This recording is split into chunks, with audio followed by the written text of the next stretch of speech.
The diagnosis, heart failure with only months to live. But Eric Borstein fought his way back with a powerful combination of specially in-home nurse care and medication plan and lifestyle changes. Eric is doing something few dreamed possible. He covers thousands of miles on foot each year, raising funds and awareness for PAH research and improved treatments for others. Now, we're recognizing Pulmonary Hypertension Awareness Month, and Eric is here. He's also known as the walking guy. He's joining us with more. Good morning, Eric. How are you? Good morning. Thank you for having me. Well, thank you for joining us. Eric, can you tell us a little bit about your story and how you found out about your illness? Yeah, so 5 years ago this past September, I collapsed from severe right heart failure and almost died. I spent 16 days in the intensive care unit where I was diagnosed with a very rare lung condition called pulmonary arterial hypertension, also known as PAH, a chronic and terminal disease and a disease with no cure. I was given 2 to 4 months to live, unbeknownst to me. My wife knew that. And I was sent home. But before I left, I made a determination that I wasn't going to die and that I was going to live. So I went home, and through a formula of positive mental health, good nutrition, exercise, and the reliance on my village, family, friends, neighbors, here I am today. Now, what are some of the signs and symptoms of PAH that everyone should know? Yeah. So early on, the early signs are shortness of breath and fatigue. In my case, and in a lot of cases of PAH, because it is a silent disease, it goes undiagnosed.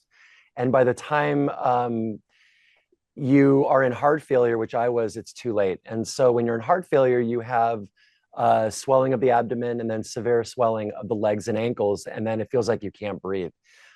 In my case, I wasn't ignoring the symptoms, but I was afraid to find out what was wrong.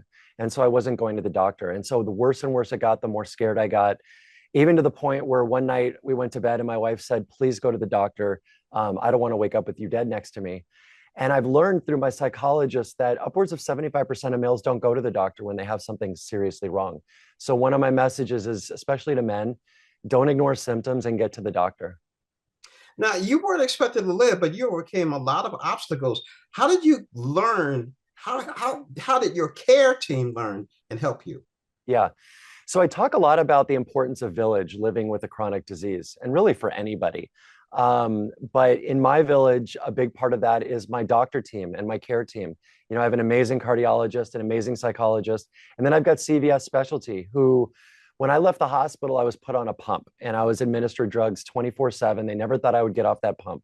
So in those early weeks and months, we had an in-home nurse who CVS provided, and she became like part of the family. She was a real calming influence to my wife and kids, and she educated us on the disease.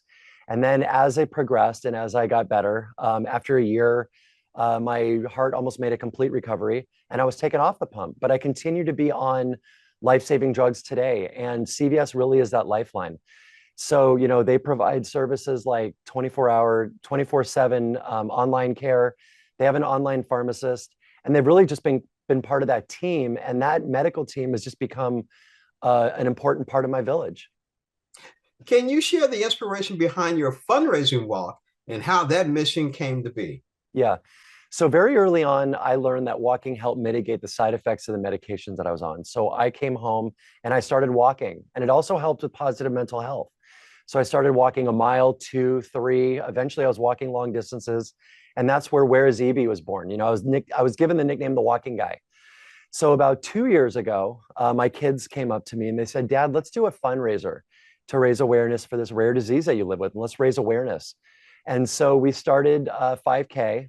We've done the past 2 Septembers. And the event culminates with me walking from LA to San Diego, all to raise awareness for this rare disease that I live with.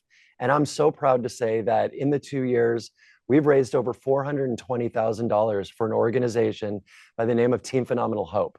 And they're a nonprofit who helps underserved patients living with PH all over the country. And they also provide research assistance to hopefully one day find a cure. Now, how can our audience learn more about your journey and get involved? Yeah. So you can go to cvshealth.com, or you can go to whereiseb.org and learn a lot more about my personal story. I've been speaking with Eric Borstein, also known as the walking guy. Eric, thank you so much for joining us on Morning Blend. Thank you so much for having me.